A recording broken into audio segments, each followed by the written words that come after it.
자, 오늘은 당신은 하나님을 만났습니까? 라는 제목으로 하나님의 말씀을 함께 나누도록 하겠습니다. 여러분, 어느덧 아침 저녁으로 찬바람이 불고 있고요. 그리고 나무들은 저마다 아름다운 색깔로 물들어가는 그런 아름다운 계절, 가을이 왔습니다. 여러분, 이렇게 교회 앞으로 가면 어떤 나무인지는 전 잘 모르지만 이렇게 향기가 딱 풍겨지면서 괜히 교회 오면은 행복할 것 같은 그런 냄새를, 물론 교회가 심은 나무는 아니지만 옆에 있는 우리 집에 있는 나무이지만 그럼에도 불구하고 아름다운 계절이 찾아온 것 같습니다. 여러분, 가을은요 바로 결실의 계절이라고도 하고요, 그리고 내 삶을 돌아보는 성찰의 계절이기도 합니다. 이 아름답고 귀한 계절에 10월 25일 우리 교회는요 가을 음악회로, 그리고 11월 2일은 추수감사 전도축제로 전도의 열매를 맺고자 우리가 함께 노력하고 있습니다. 아직 주님을 알지 못하는 우리 사랑하는 가족들, 그리고 지인들, 이웃들, 사랑하는 이들, 즉 그 태신자들을 내 마음에 품고 기도하면서 그들을 교회로 인도하는 사랑의 수고를 시작해야 될 때가 비로소 도래한 것이죠. 여러분, 어떻게 마음속에 태신자들 한 분씩 마음에 정하셨습니까? 나는 누구를 전도하겠다, 누구를 주님께로 이끌어오겠다. 아마 한 분 한 분 태신자를 정하신 분들도 있을 것이고 그렇지 않는 분들도 있을 겁니다. 여러분, 우리가 태신자를 마음에 품고 기도하는 일 얼마나 중요한지 모르겠습니다. 하나님이 기뻐하시는 일은 결국 그 영혼이 정말로 방황하며 그리고 허랑방탕하게 살아가는 것이 아니라 예수님을 알고 예수님을 믿음으로 말미암아 비록 부유하게 살지는 않을지라도 올바른 길을 걸어가며 바른 길을 걸어갈 수 있도록 인도하는, 그래서 그 길을 걸어감으로 행복해하고 평안해하는 삶을 살 수 있도록 이끌어가는 것이 바로 하나님이 원하시는 것이죠. 그런데 그렇게 태신자를 정하고 기도하는 것도 매우 중요하지만 오늘 그것보다 더 근원적이고 중요한 질문이 있습니다. 그것은 바로 복음을 전할 나, 복음을 전할 나, 지금 나는 어떤 상태인가를 우리가 돌아볼 필요가 있는 것이죠. 그래서 오늘은 전도자로서 우리의 모습을 먼저 돌아보는 시간을 갖고자 합니다. 과연 나는 전도자인가, 나는 전도자에 합당한 사람인가를 우리가 다시 한번 돌아보면 좋겠습니다. 오늘 저는 성도님들께 감히 단도직입적으로 그리고 사랑의 마음으로 이렇게 질문을 하고 싶습니다. 우리 성도님들은 살아계신 하나님을 인격적으로 만나셨습니까? 우리 성도님들은 정말로 살아계신 하나님을 인격적으로 만나셨습니까? 그리고 그분과 지금 친밀한 교제를 계속 이어나가고 계십니까?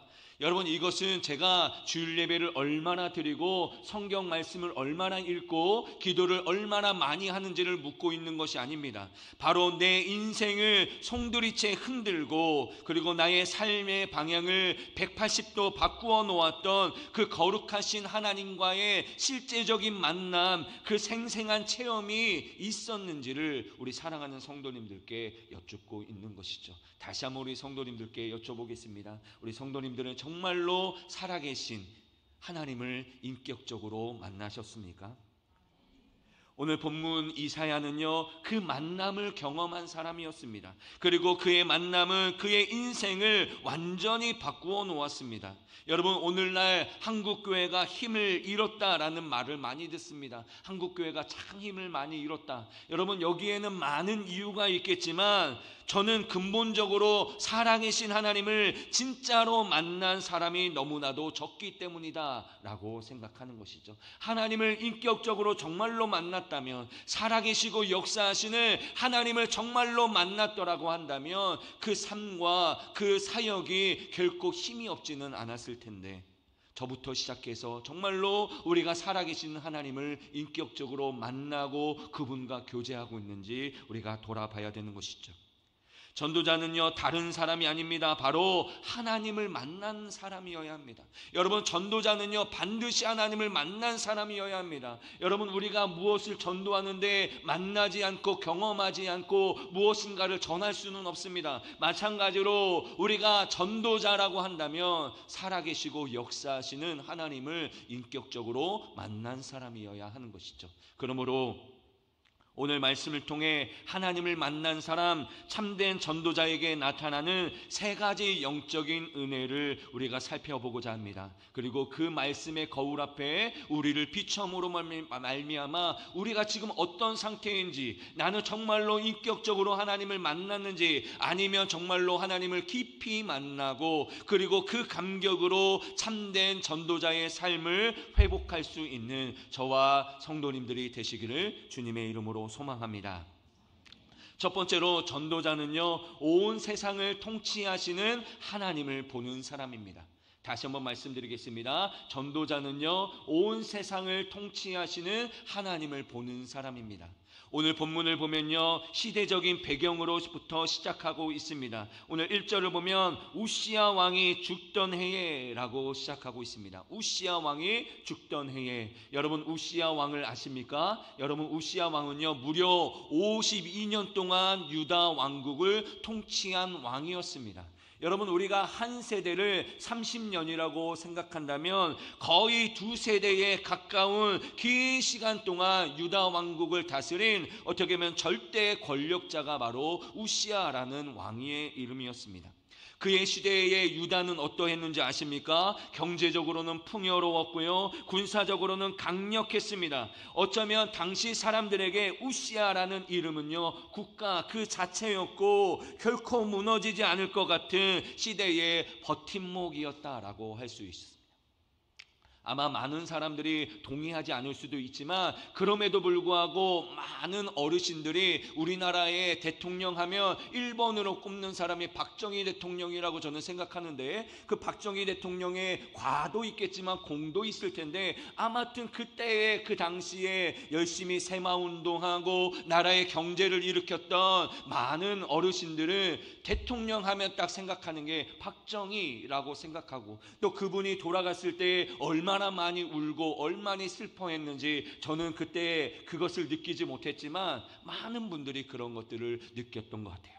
바로 우시야라는 왕이 바로 그러했던 것 같습니다. 여러분, 무려 52년입니다. 여러분, 52년 동안 나라를 통치하면서 나라를 부강하게 하고 나라를 부유하게 만들었던 이 왕이 바로 어느 날 갑자기 죽어버린 거예요.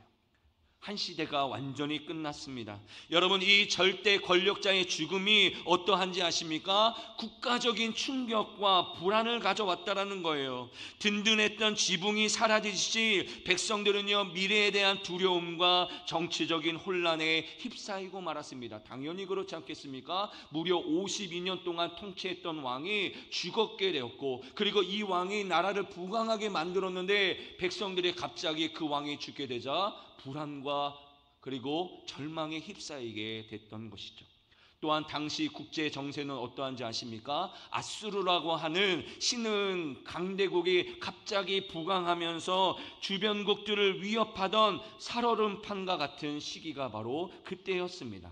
이렇게 안으로는 리더십의 공백이 발생하고 밖으로는 군사적 위협이 고조되면서 유다는 총체적인 위기에 직면하고 있었던 것이죠. 바로 그때에, 바로 그 불안하고 혼돈 가운데 있던 그때에 이사야는 무엇을 했느냐? 바로 성전에 들어갔습니다. 그리고 성전에 들어가서 그는 한 가지를 보게 되었습니다. 과연 무엇을 보게 되었을까요? 1절 하반부의 말씀을 우리 함께 읽어보도록 하겠습니다. 우리 1절 하반부의 말씀 함께 읽겠습니다. 시작.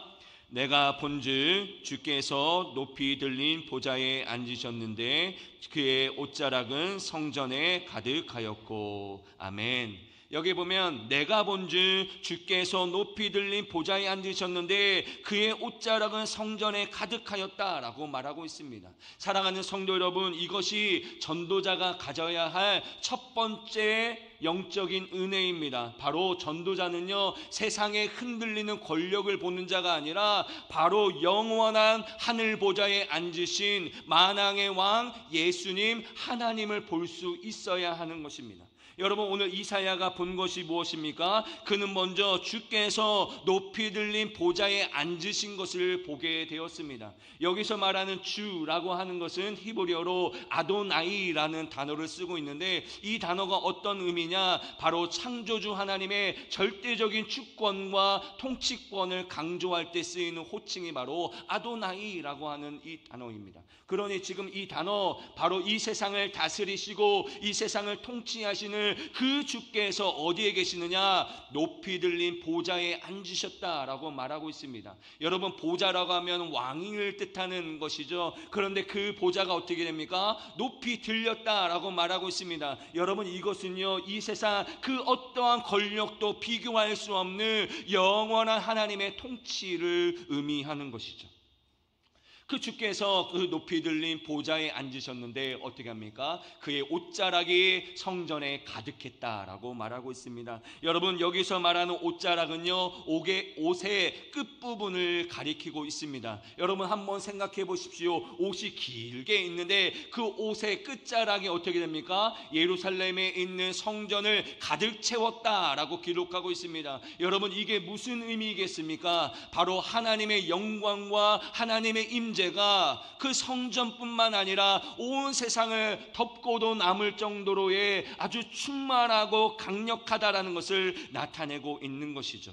한마디로 지금 이사야는 무엇을 본 것입니까? 유한한 인간의 권력의 종말과 그로 인해 혼란한 세상 가운데 영원하고 무한하신 하나님의 통치를 지금 목격하고 있는 거예요. 52년 동안 다스렸던 왕이 죽고 그로 인해 혼란한 세상 가운데, 그리고 사람들이 불안해하고 있는 그 세상 가운데 오늘 이사야는 무엇을 보았냐면 영원한 하늘 보좌에 앉으셔서 이 세상을 다스리고 계시는 하나님의 그 통치를 보게 되었던 것이죠. 여러분, 보통 사람들은요, 눈에 보이는 세상의 권력만을 봅니다. 정치, 경제, 사회를 움직이는 그 힘들을 보면서 그것 때문에 기뻐하고 그것 때문에 절망합니다. 여러분, 우리 시대도 그렇지 않습니까? 세계 곳곳에 전쟁이 일어나고 갈등이 일어나고 경제적인 위기와 알 수 없는 미래로 말미암아 많은 사람들이 불안에 떨고 있습니다. 여러분, 지금도 우리나라도 그렇지 않습니까? 여러분, 미국과의 관세 협상이 잘 되는가 안 되는가 불안에 떨고 있잖아요. 여러분, 우리 교인의 90% 이상이 조선업을 우리가 담당하고 있는데 이 미국과의 이 연결이 잘 되어야 될 텐데 그러지 못하고 있는 상황이 너무 불안합니다. 우리가 생각할 때 정치가 얼마나 지금 혼란스럽습니까? 여러분, 불안에 떨 수밖에 없는 거예요. 그런데 그 전도자는요, 그 너머를 보는 사람이라는 거예요. 세상은 여전히 불안하고 세상은 여전히 혼란 속에 있지만 전도자는 그 너머를 보는 사람, 바로 세상의 보좌가 비어 있을 때나 아니 세상의 보좌가 악한 권력으로 채워져 있을 때조차 변함없이 높이 들린 하늘 보좌에 앉아 온 우주와 역사를 다스리시는 만군의 주님을 보는 사람이 바로 전도자라는 것이죠. 여러분, 세상 사람들은 그 주님을 보지 못합니다. 그래서 불안에 떨죠. 그래서 염려하죠. 그래서 힘들어하죠. 그러나 여러분, 전도자는요, 그럼에도 불구하고 그런 절망 속에서도 하나님이 이 세상을 지금도 다스리고 계신다라는 것을 볼 수 있는 사람이어야 한다는 것이죠.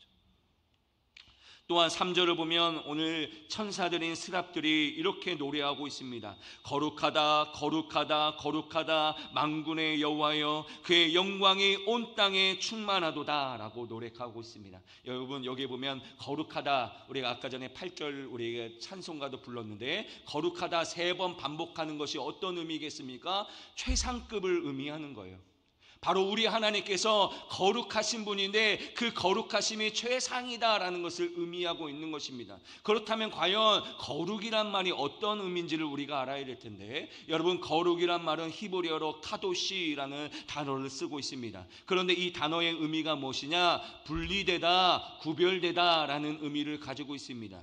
분리되다, 구별되다. 여러분, 그러니 거룩하신 하나님이라는 것이 어떤 의미겠습니까? 하나님은 피조물인 우리와는 완전히 본질적으로 다른, 완전히 우리가 범접할 수 없는 우리의 이해와 상상을 초월하는 분이라는 고백을 지금 천사들이 하고 있는 거예요. 그런데 보십시오. 그의 영광이 온 땅에 충만하다라고 노래하고 있습니다. 여러분, 역설적이지 않습니까? 지금까지 이사야가 본 것은 무엇입니까? 이사야의 눈에 비친 땅은요, 죄와 불의로 가득 차 있습니다. 지금 세상에 다 불의로, 죄로 가득 차 있는 세상을 보면서 불안해했습니다. 그리고 성전에 들어갔어요. 근데 그 성전에 본 순간 어떻게 합니까? 하늘의 관점으로 바라보니 모든 죄악과 혼돈 속에서도 하나님의 영광은 온 땅을 채우고 있었다라는 거예요.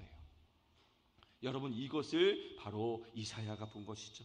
여러분, 하나님을 만난 사람은요, 바로 이 하늘의 관점을 소유한 사람입니다. 절망적인 현실 속에서도 그 현실에 매몰되지 않고 그 현실을 압도하는 하나님의 영광을 볼 수 있는 눈을 가진 사람이 바로 하나님을 만난 사람입니다. 여러분, 이 영적인 시력을 가질 때에 우리는 비로소 세상의 위협 앞에 담대할 수 있고, 우리가 사람들의 냉소 속에서도 소망을 선포할 수 있게 되는 것이죠. 여러분, 다시 말해서 우리가 이 세상에서 어떻게 소망을 품고 어떻게 소망을 말할 수 있겠습니까? 여러분, 세상의 권력을 볼 때는 그럴 수가 없어요. 여러분, 세상에 내가 좋아하는 대통령, 내가 좋아하는 사람이 아무리 있다 할지라도 여러분, 그 사람은요, 한계가 있기 때문에 금방 떨어질 수밖에 없습니다. 아마도 지금 대통령을 좋아했던 사람 중에 대통령이 한번 세우니까 뭐 이렇게 정치해 라고 마음이 변한 사람들도 있을 거예요. 여러분, 인간의 권력이라는 것이 바로 그러합니다. 유한해요. 쓰러집니다. 사라집니다. 그런데요, 그것을 바라보는 것이 아니라 그 뒤에 너머에 이 세상을 여전히 통치하고 계시고 여전히 붙잡고 계시는 하나님을 보는 사람, 그 하나님은 공의로우시고 그 하나님은 사랑이 많으시고 그 하나님은 절대의 권력을 가지고 계신 분이라는 것을 믿는 사람, 그것을 보는 사람만이 소망을 이야기할 수 있게 되는 것이죠. 그러므로 사랑하는 성도 여러분, 지금 여러분의 눈은 무엇을 바라보고 계십니까? 쓰러져가는 세상의 권력을 보고 있습니까? 없어져가는 재물을 보고 있습니까? 돈을 바라보고 계십니까? 명예를 바라보고 계십니까? 아니면 영원한 보좌에 앉으신 만군의 주님을 바라보고 계십니까? 전도자는요, 바로 그 세상에서, 흔들리는 세상 속에서, 혼란한 세상 속에서도 여전히 이 세상을 통치하고 계시는, 공의로 사랑으로 통치하고 계시는 하나님을 볼 수 있는 사람이 바로 전도자가 될 수 있는 것이죠. 저는 저와 여러분들이 그러한 눈을 가지셨으면 좋겠습니다. 얼마나 혼란스럽고 얼마나 어렵습니까? 여러분의 삶이 얼마나 지금 힘듭니까? 경제적으로, 사회적으로 얼마나 혼란한 가운데 있습니까? 그럼에도 불구하고 우리가 소망을 품고 소망을 말할 수 있는 것은 살아계신 하나님이 지금도 여전히 이 세상을 운행하고 계시고 통치하고 계시고, 결국에는 하나님의 통치 가운데 이 세상이 하나님의 나라가 될 것이라고 하는 믿음 가운데 살아가는 사람만이 소망을 품을 수 있을 줄로 믿습니다. 그러므로 그 하나님의 통치를 바라볼 수 있는 여러분들의 영적인 시력들이 다 되시기를 주님의 이름으로 축복합니다. 둘째로, 전도자는요, 자신의 죄인됨을 깨닫고 용서의 은혜를 경험한 사람입니다. 바로 이 거룩하고 압도적인 하나님 앞에 선 이사야의 첫 반응은요, 놀랍게도 기쁨이나 황홀함이 아니었습니다. 여러분, 저희가 생각할 때 하나님을 보면 우리는 막 기쁠 것 같고 황홀해할 것 같은데요, 이사야는 그러지 않았다는 거예요. 5절을 보면 이렇게 말하고 있습니다. 그때에 내가 말하되 화로다 나여 망하게 되었도다 라고 말하고 있습니다. 여러분, 이게 무슨 말입니까? 하나님을 만났는데 화로다 라고 말하면서 내가 망하게 되었다라고 말하고 있습니다. 이것은요, 바로 자신의 존재가 완전히 파괴되는 것 같은 처절한 절망감을 그가 맛보고 있는 거예요. 이것이 바로 전도자가 경험해야 될 두 번째 영적인 은혜입니다. 바로 자신의 죄인됨을 뼈저리게 깨닫고 하나님의 용서하시는 은혜를 체험하는 것이죠. 이사야는요, 자신의 문제를 매우 정확하게 진단했습니다. 오늘 이사야가 자신을 향해서 뭐라고 말하고 있습니까? 나는 입술이 부정한 사람이다 라고 말하고 있습니다. 입술이 부정한 사람이다. 왜 입술이 부정하다라고 말했을까요? 여러분, 오늘 우리의 입술은 어떤 곳입니까? 우리의 생각과 우리의 마음이 드러나는 통로가 바로 우리의 입술입니다. 그렇기 때문에 나는 입술이 부정하다라고 하는 말은 단지 내가 말을 잘못했다라는 의미가 아니라 나의 존재 자체가 하나님 앞에 더럽고 부정하다라고 하는 통렬한 자기 인식을 하고 있는 거예요. 내가 잘 살 줄 알았는데, 나는 깨끗한 줄 알았는데, 나는 선한 줄 알았는데, 감히 하나님 앞에 딱 서보니, 하나님의 말씀에 내 자신을 비춰보니 내가 얼마나 죄인이고 내가 얼마나 죽일 만한 그런 사람인지를 깨닫게 되는 것이 바로 오늘 이사야가 경험한 것이죠. 이것이 바로 은혜의 출발점입니다. 여러분, 우리가 은혜를 받기 위해서 우리가 가장 먼저 해야 되는 것이 뭐냐면, 내가 하나님 앞에서 어떠한 존재인지를 정직하게 대면할 수 있어야 됩니다. 여러분, 우리가 은혜라고 하는 것은 아무런 조건 없이 주어지는 호의라고 하지 않습니까? 그런데 내가 은혜가 필요 없다라고 생각하는 사람에게 은혜는요 존재하지 않습니다. 그런데 내가 지금 절망 가운데 있거나 내가 지금 완전히 어떻게 보면 회복할 수 없는 지경에 이르렀다라고 깨닫는 사람만이 이 은혜를 경험할 수 있는 거예요. 바로 은혜의 시작은요, 바로 내 존재가 하나님 앞에서 어떠한 존재인지를 정확하게 직면하는 거예요. 나의 의로움, 나의 경건, 나의 지식이 거룩하신 하나님 앞에서는 아무것도 아님을 인정하고 나는 망하게 되었습니다. 나는 결국 죽을 수밖에 없는 운명입니다. 나는 하나님 보시기에 철저한 죄인입니다 라고 고백하는 것, 바로 이 절망의 자리까지 내려가지 않고서는요 하나님의 은혜를 온전히 경험할 수 없는 거예요. 부유한 사람이 뭘 도와줘도 아무런 감흥이 없고, 가난한 사람이 뭘 도와줄 때 그 감흥이 확 오듯이, 여러분, 내가 의인이고 나는 아무런 잘못이 없고 나는 선하다라고 생각하는 사람은요, 아무리 하나님이 은혜를 주신다 해도 그것을 은혜로 받아들일 수가 없는 거예요. 그러나 나는 예수님이 아니면 난 죽을 수밖에 없고, 나는 예수님이 아니면 지옥 갈 수밖에 없고 영원히 멸망할 수밖에 없는 존재인데, 예수님의 은혜로 말미암아 내가 구원을 받았고 내가 이렇게 하나님의 자녀가 되었다라는 것을 깨닫는다면 그것을 은혜로 받아들일 수 있게 되는 것이죠. 바로 이 절망이 우리에게 먼저 시작되어야 됩니다. 나는 죄인이다. 나는 멸망할 수밖에 없다. 나는 하나님이 없이는 결국에 나는 망할 수밖에 없는 존재라는 이 절망의 자리에 있을 때에 비로소 하나님의 놀라운 개입이 시작되는 것이죠. 오늘 보면 6절, 7절의 말씀을 우리 함께 읽어보도록 하겠습니다. 6절, 7절 함께 읽겠습니다. 시작.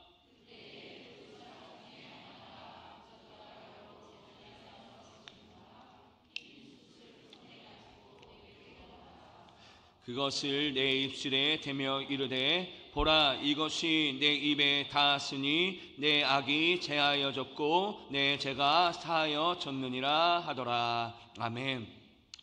오늘 이렇게 하나님 앞에 서서 나는 정말로 망하게 되었다, 나는 이제 죽게 되었어 라고 불안에 떨고 있는 이사야를 향해서 갑자기 스랍 하나가 제단에 있는 그렇게 달구고 있는 숯을 가져다가 어떻게 합니까? 그 부정한 입술에 대고 있습니다.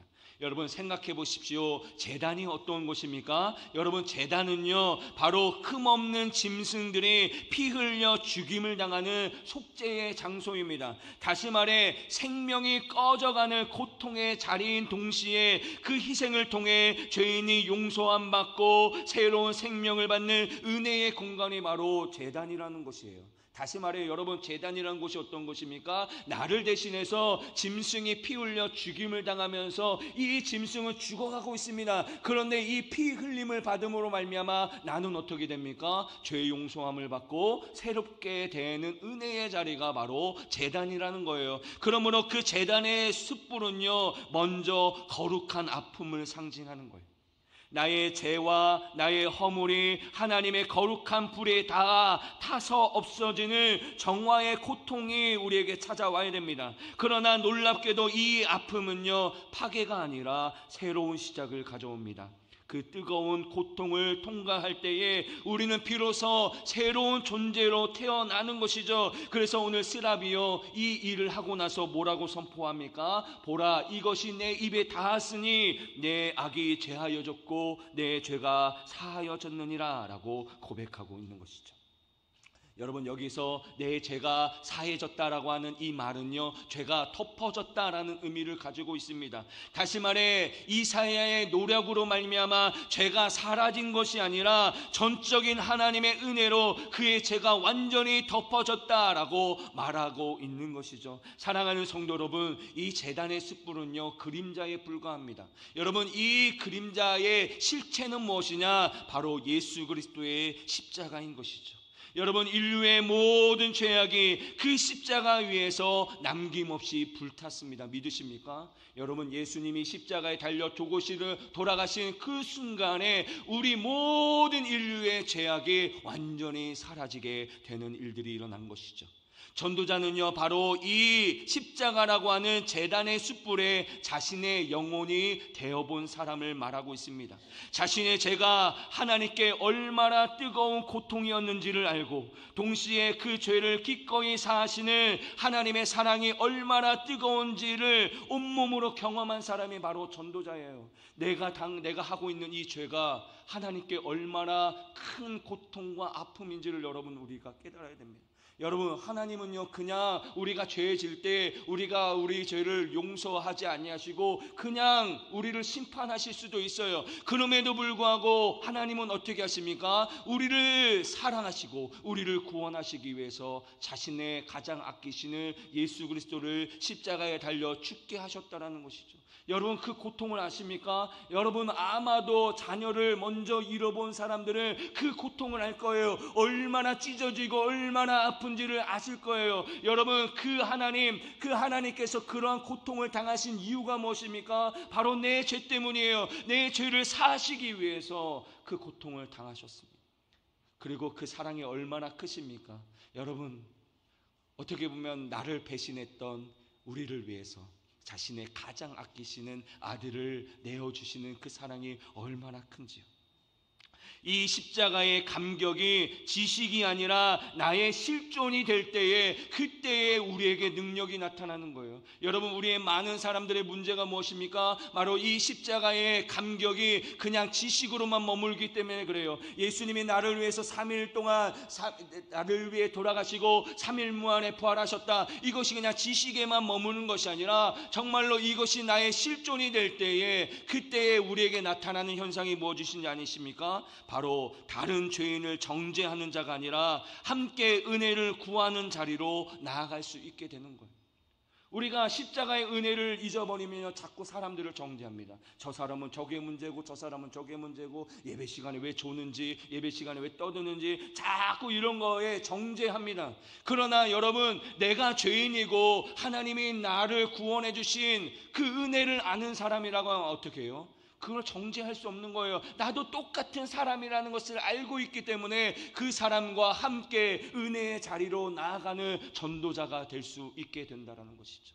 여러분, 우리가 이 십자가의 은혜를 다시 경험해야 됩니다. 여러분, 우리가 잘나서 이 자리에 있는 것이 아니라는 것을 우리는 반드시 깨달아야 돼요. 여러분, 우리는요 예수님의 은혜가 아니고선요 절대로 이 자리에 앉아 있을 수 없습니다. 이 자리에 앉아 있어도 멸망할 수밖에 없어요. 그러나 예수님의 은혜로 말미암아 우리가 구원받았고 우리가 용서함을 받았기 때문에 우리가 그것을 정말로 뼈저리게 알고 있는 사람이라고 한다면 누군가를 정죄하는 사람이 아니라 그 사람을 함께 은혜의 자리로 인도하는 전도자가 될 수 있다는 것이죠. 여러분은 이 제단의 숯불을 경험하셨습니까? 여러분의 그 부정한 입술에 주님의 용서의 불이 닿은 체험이 있으십니까? 여러분에게 그 체험이 다시 한번 일어오르기를 주님의 이름으로 축복합니다. 여러분, 그 십자가의 은혜가 잊어버리면요 여러분, 신앙은요 건조할 수밖에 없습니다. 메마를 수밖에 없어요. 그러나 그 은혜를 아는 사람이라면 어떠한 일이든지 기쁨으로 할 수 있게 되는 것이죠. 세 번째로, 전도자는요 세상을 향한 하나님의 마음을 듣는 사람입니다. 전도자는 세상을 향한 하나님의 마음을 듣는 사람입니다. 하나님의 주권을 보고 용서의 은혜를 경험하자 여러분 이사야의 영적인 귀가 열리게 되었습니다. 여러분 그동안에 듣지 못했던 하나님의 음성을 이사야가 듣게 되었는데요. 8절의 말씀을 다 함께 읽어보도록 하겠습니다. 함께 읽겠습니다. 시작. 목소리를 들으니 주께서 이르시되 내가 누구를 보내며 누가 우리를 위하여 갈꼬 하시니. 아멘. 여러분 이것이 전도자가 누리는 세 번째 영적인 은혜입니다. 바로 세상을 향한 하나님의 음성을 듣는 것입니다. 여러분 이 음성은요 매우 중요합니다. 하나님께서 오늘 이사야에게 나타나서 이사야야 내가 가라 라고 정확하게 지목하지 않으십니다. 명령하지 않으세요. 대신 어떻게 하십니까? 당신의 마음을 들려주십니다. 여러분 이 음성에는요 길을 잃은 백성들을 향한 하나님의 안타까움과 긍휼, 그리고 그들을 구원할 동력자를 찾으시는 애타는 마음이 지금 담겨져 있는 거예요. 특별히 여기에 보면 우리를 위하여 라고 말하고 있습니다. 하나님이 우리래요. 여러분 이 복수형의 표현이 무엇이겠습니까? 바로 성부, 성자, 성령 하나님, 삼위일체 하나님의 거룩한 회의를 엿보는 거예요. 여러분 온 우주를 말씀 하나로 창조하시고 다스리시는 그 전능하신 하나님께서 이 작고 죄 많은 유다 백성들을 향해 뭘 고민하고 계십니까? 누가 우리를 위해 갈꼬? 누가 우리를 위해 갈꼬? 라고 하면서 말하고 계시는 것이죠. 전도자는요 바로 이 하나님의 마음을 듣는 사람입니다. 세상의 성공과 실패를 논하는 소리가 아니라 이 상처 입은 영혼들을 바라보시며 탄식하시는 그 하나님의 마음을 듣는 사람이에요. 수많은 정보와 가짜 뉴스 속에서 길을 잃고 방황하는 이 세대를 향한 하나님의 긍휼의 음성을 듣는 사람이 바로 전도자인 것이죠. 이 음성을 들었을 때에 오늘 이사야가 뭐라고 응답합니까? 그때에 내가 이르되 내가 여기 있나이다 나를 보내소서 하였더니. 주님 제가 여기 있습니다. 나를 보내소서. 여러분 이것은요 의무감으로 대답하고 있는 것이 아닙니다. 하나님의 영광과 사랑을 경험한 사람에게서 터져나오는 자연스러운 감격의 고백입니다. 하나님 나 같은 죄인을 용서해 주시고 이렇게 영광스러운 일에 나를 참여하게 하여 주시니 감사합니다 라고 하는 벅찬 헌신을 하나님 앞에 드리고 있는 거예요. 여러분 한번 생각해 보세요. 내가 죽을 병에 걸렸는데 나를 고쳐주실 뿐만 아니라 나에게 새로운 사명을 주시는 그분의 은혜가 얼마나 감사합니까? 그래서 오늘 이사야가 주님 내가 여기 있습니다 나를 보내십시오라고 말할 수 있는 것이죠. 은혜를 경험한 사람에게 사명은요 더 이상 부담이 아니라 주체할 수 없는 감사에서 우러나오는 기쁨이 될 수 있는 거예요. 여러분 우리가 사명을 감당할 때, 사역을 할 때에 여러분의 마음속에 부담이 있는 이유가 무엇입니까? 은혜를 잊어버렸기 때문이에요. 하나님의 은혜, 하나님이 나를 어떻게 살리셨고 어떤 은혜로 나를 구원해 주셨는지 그 은혜를 우리가 다시 기억한다면 여러분 그것은요 절대로 부담이 아니라 오히려 기쁨이 되는 것이죠. 전도자는요 바로 이 시대의 아픔 속에서 하나님의 마음을 읽어내고 그 마음으로 사람들에게 다가가야 합니다. 여러분 우리의 사명은요 더 많은 정보를 제공하는 것이 아니라 하나님의 마음을 전하고 그들의 신음에, 그들의 아픔에 함께 울어줄 수 있는 것입니다. 그럴 때에 사람들은요 비로소 우리의 메시지에 마음을 열게 되는 것이죠. 말씀을 맺겠습니다. 저와 여러분은 모두 이 시대를 향한 전도자로 부르심을 받았습니다. 믿으십니까? 저와 여러분들은요 전도자로 부르심을 받은 거예요. 그런데 우리가 전도자가 되기 위해서는 가장 먼저 해야 될 것이 뭐냐? 하나님을 인격적으로 만나야 됩니다. 그 하나님을 인격적으로 만나서 우리에게 세상의 권력이 아니라 영원한 보좌에 앉으신 하나님을 볼 수 있는 영적인 눈이 필요합니다. 자신의 죄인됨을 철저하게 깨닫고 오직 십자가의 은혜로만 설 수 있음을 고백할 수 있는 정결한 마음이 필요합니다. 그리고 마침내 세상을 향한 하나님의 애타는 마음을 듣고 벅찬 감격으로 주님 제가 여기 있습니다 라고 응답할 수 있는 순종의 마음이 우리에게 필요한 것이죠. 우시야 왕이 죽던 그 절망의 해는 역설적으로 이사야에게는 살아계신 하나님을 만나는 희망의 해가 되었습니다. 여러분, 이게 하나님을 만난 사람의 축복이에요. 여러분, 많은 사람들이 우시야가 죽었다 해서 불안에 떨고 고통에 떨고 힘들어하고 있는 그때에 하나님을 만난 이사야는요, 희망을 가지고 그리고 소망을 선포하는 하나님의 선지자가 되었던 것입니다. 여러분, 어쩌면 우리가 살고 있는 이 시대가 많은 사람들에게는 희망이 보이지 않는 우시야 왕이 죽던 해와 같을 수도 있습니다. 바로 이때에 하나님은요, 저와 여러분들을 이사야처럼 부르시고 계시는 거예요. 그리고 동일하게 우리에게 보여주시고 만져주시고 들려주시기를 원하고 계시는 것이죠. 그러므로 사랑하는 성도 여러분, 다가오는 한 주간 그리고 우리의 남은 평생이 전도자의 삶을 살기 위해서 우리가 가장 먼저 해야 될 것이 무엇입니까? 바로 하나님을 인격적으로 만나는 것입니다. 여러분, 우리의 신앙의 출발점이 이게 되지 않고서는요, 우리는 넘어지고 쓰러질 수밖에 없습니다. 지금 신앙생활하는 게 괴롭고 힘들고 지겨울 수밖에 없는 거예요. 그러나 하나님을 인격적으로 만나는 삶에게는요, 아무리 불안하고 아무리 어려울지라도 소망이 생기고요, 힘이 생기고요, 그 마음에 은혜가 샘솟아 사람들을 향한 선한 마음이 나오고요, 그들을 향해서 전도의 마음이 생길 수밖에 없는 것이죠. 그러므로 우리가 전도자가 되기 위해서 가장 먼저 해야 될 것은 하나님을 만나야 됩니다. 하나님을 만나야 됩니다. 그러므로 오늘 이 예배를 통해서 그리고 우리가 계속적으로 우리가 하나님 앞에 기도할 것은 무엇입니까? 하나님, 제가 인격적으로 하나님을 만나기를 원합니다. 그리고 하나님을 이미 만나신 분들이라면 하나님, 이 하나님과 지속적인 교제를 하기를 원합니다. 그래서 내 마음에 은혜가 떨어지지 않고 메마르지 않고 그 마음으로 사랑하는 사람들을 소망을 얘기해주고 이 절망적인 상황 가운데 진짜 희망을 말할 수 있는 제가 되게 해달라고 살아갈 수 있는 우리 사랑하는 성도님들이 되시기를 주님의 이름으로 축복합니다. 여러분, 이게 얼마나 놀라운 일입니까? 여러분, 정말로 우리가 소망을 가지십시오 말을 해도 여러분, 소망을 절대로 가질 수가 없어요. 여러분, 우리가 살고 있는 상황이 이렇게 힘든데, 이렇게 어려운데, 세상은 이렇게 어지러운데 어떻게 소망을 가질 수 있겠습니까? 그런데 하나님을 만나서 그 하나님의 통치를 본 사람은요, 소망을 가질 수 있어요.